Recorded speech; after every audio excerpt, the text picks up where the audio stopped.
Hello lovelies, welcome to our channel Universal Movies. Today, I'm going to explain an comedy fantasy film called Ghost Graduation.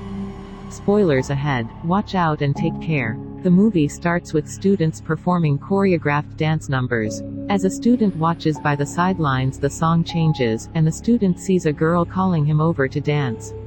He puts his hand on her waist and they dance together. The boy reaches out for a kiss as other students watch his peculiar behavior.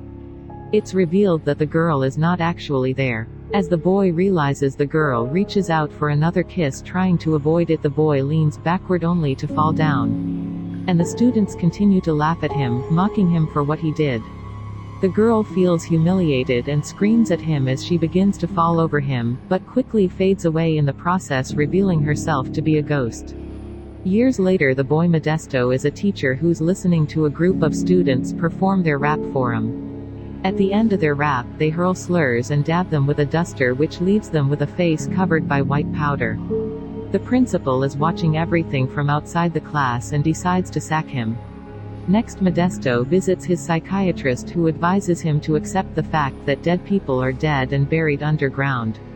The psychiatrist's dead father, who had hanged himself, is watching from the study, disappointed at his son's method of therapy. Later, Modesto makes his way through the streets taking his pills. A jogger passes by at the zebra crossing. He shouts at the jogger to warn him of an oncoming truck, only too late the truck goes through the jogger, revealing him to be a ghost as well. Somewhere else, an English teacher is teaching Hamlet to his class and asks one of the students, Elsa, to read a scene from the book. He disapproves of her translation as the bell rings and his students walk past him even when he's talking. Later, while he duplicates his book Shakespeare's Hamlet in the library, a skeleton is seen moving in the back, but when he turns around, the skeleton is still hanging on the edge of a bookshelf. When he turns around again, the skeleton is nowhere to be seen. It creeps up behind him, spooking him. Wreaking havoc, the skeleton presses down the teacher's head onto the photocopier and prints a bunch of terrified pictures of the guy. The skeleton is moving on its own and makes books and staplers fly. One stapler stitches the teacher while the books and other staplers continue to attack him. The teacher is then thrown off from the top floor of the building as the skeleton watches from the window and laughs out of enjoyment. Next, the director of the school, Tina, scolds a kid for eating too much, taking away his cookie and eating it herself. As a man calls for her, he's alarmed at his daughter's drawing for Mother's Day, where the mother is eating a turd, and asks to see the art teacher. But unfortunately, he quit last month like the other 8 teachers. The man Otegi, being the only remaining member of the Parents Association, offers to help, but Tina firmly declines. Then Tina is informed that the chair lady of her school, Monforte, is waiting for her in the office. Due to the rumors of the literature teacher trying to kill himself, the chair lady expresses the board's concern about recent events unfolding at Monforte, but isn't satisfied with Tina's reassurance. Otegi vouches for Tina, but the lady quickly silences him and demands the school be run like a convent by the end of the semester. Sometime later, Tina interviews Modesto, who lies about him being fired from multiple schools, claiming them to be not good enough. Then Modesto gets hired at Monforte. On the way to his first lecture, he asks a girl standing outside a classroom, but she refrains and runs away. Then he comes across a group of boys who guide him to the abandoned library. There he finds a bunch of students loitering around who attempt to scare him using the same tactics, like using books, chairs and the skeleton, but quickly realizes that he can see them. Modesto, upon his realization, makes a run for it and finds the in memoriam photos of the 5 students he came across in the abandoned library. The students and Tina chase after Modesto, but he manages to escape. Later that night, Tina is waiting for him in his apartment, who believes what Modesto saw and assures him that he's not mentally unstable. Modesto reveals the students he saw through the memoriam photos, and also that one of the girls, Marievi, is pregnant. Tina confirms that she was indeed pregnant at the time of her death. At the same time, a bunch of students, Elsa being one of them, are playing with the Ouija board, trying to summon the ghosts who are already present. After playing along for a while, Danny and Pink Floyd scare them and chase them out of the room, but Elsa, not afraid of the tactic, stays. She begins chatting with Jorge, asking him how he died. Tina explains to Modesto that during her father's tenure there was a Christmas party and 5 of the students had been in detention when a fire broke out. The fire alarm could not be heard due to loud music being played, killing the students who were in detention. As she's explaining, they hear screams of the terrified students being chased by Danny and Pink Floyd with books and chairs. She begs Modesto to help her persuade the dead students to leave the school and that he's not crazy, which makes Modesto delighted. Modesto throws away his pills and also helps the jogger cross the road on his way to Monforte the next day. He goes back to the abandoned library to talk to the dead students, who are equally delighted to finally be seen by someone, and ask if they're more like him. He orders the students to leave the school, but they hang him upside down on a rock climbing wall. At his psychiatrist, Modesto begins to converse with the dead father who'd hung himself subtly. Even the father is delighted to finally talk to someone and reveals that ghosts left behind of unfinished business which they might already know or find out later on. He concludes that the students need to complete their senior year and graduate from high school in order to move on, but only Angela is delighted and she is the only one authentic enough to join. When Modesto starts teaching literature, the boys, frustrated, pull a nutcracker on Modesto. Otegi sees this and runs back the way he came. Modesto, who is icing his swollen nut, retrieves a file on the students from Manuela, the school's receptionist.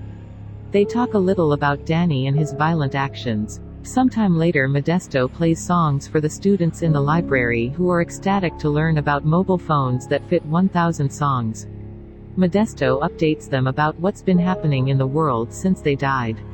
On the rooftop, the students contemplate the things they've missed. All except Danny decide to pass and move on.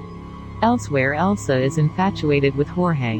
Modesto, on returning to the library, finds the students ready to learn and Angela is appointed class representative. Friendship also starts to blossom between Elsa and Jorge and they begin flirting with each other. Angela watches the students practicing opera in the auditorium for the Founders' Day event.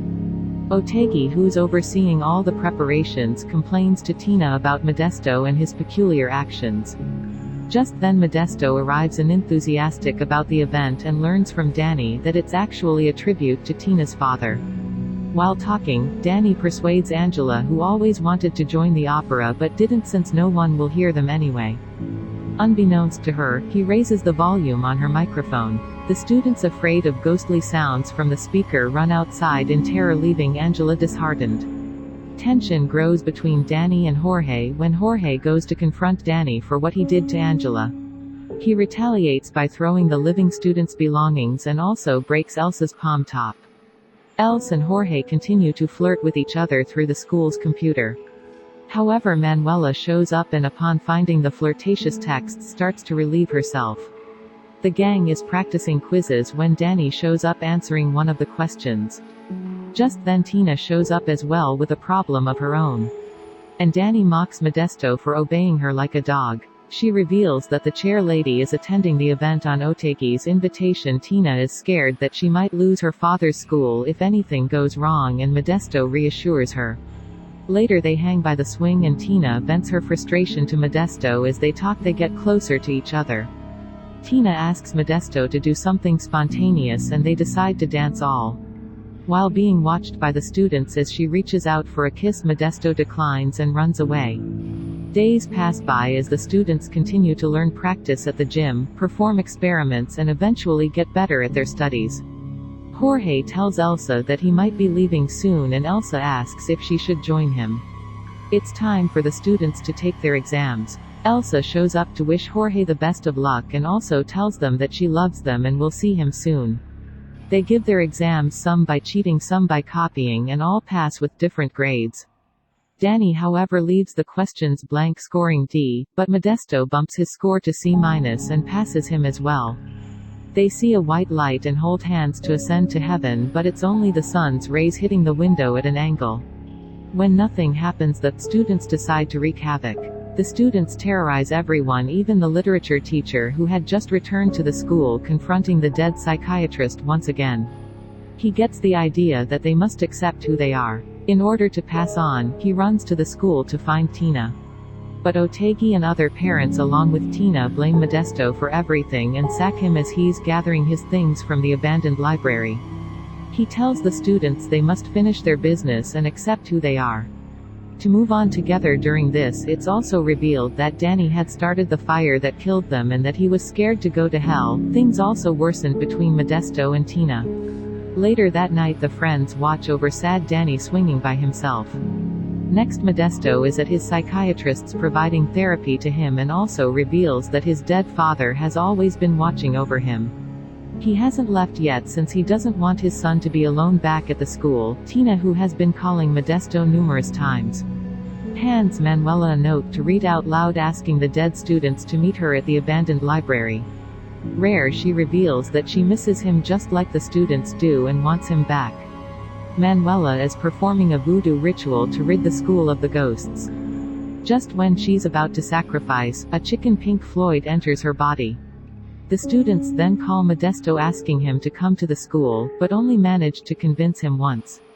They tell him that Tina loves them. Angela hands a letter to Marie accidentally put in her locker by Morivi's boyfriend Kemma. Pink Floyd steals the letter, which reveals that Kemma never wanted to marry Marievi and asks her to forget him. The three then hug each other. It's Founders Day. Otegui, Manuela and Tina welcome the chair lady, but Tina removes herself upon seeing Modesto. The students apologize to Modesto and ask him to come back. Otegui fumes over Modesto's presence and is bombarded by footballs from the rooftop. Modesto stops the ruckus and Otegui is revealed to be Morivi's Kima. He threatens Modesto, but Modesto decides to confront him about Marievi, who he left even though she was pregnant with this baby inside the auditorium. Everyone falls asleep from the opera and therefore Modesto asks Angela to liven it up. She possesses one of the girls and performs an energetic song that leaves everyone dancing and awake again. Otegui interrupts the performance and just when he's about to propose himself to the school's principal, Danny possesses his body and humiliates them in front of everyone. Jorge sees Elsa watching from the sidelines not participating. Yina takes over to apologize and also informs everyone that they're bringing back an old tradition, La Fiesta. Danny apologizes to his friends and they reconcile. Jorge goes to find Elsa, who's drowned herself in the swimming pool. Elsa opens her eyes and sees Jorge. He convinces her to live and that he'll meet her in the future. They kiss as she fades from Jorge to Modesto, who's been trying to resuscitate her. Modesto also tells her that Jorge misses her just as much as she misses him. Everyone has fulfilled their unfinished business, all except Pink Floyd, who wishes to go to Paca and have fun partying. Tina and Modesto dance and just as they're about to kiss, Modesto is pulled by Morivi. Pink Floyd has a hangover. Marievi's baby starts kicking and the lights start to flicker as well. Modesto thinks it's their time. The gang holds each other's hands. Tina also shows up to hold Modesto's hand. They glow and flicker, ultimately ascending to heaven in a white beam of light as Elsa, Tina and Modesto watch from afar. In the end, Tina and Modesto finally share a kiss. Subscribe for more videos like this, turn on notifications and leave a like to help the channel out. Thank you for watching.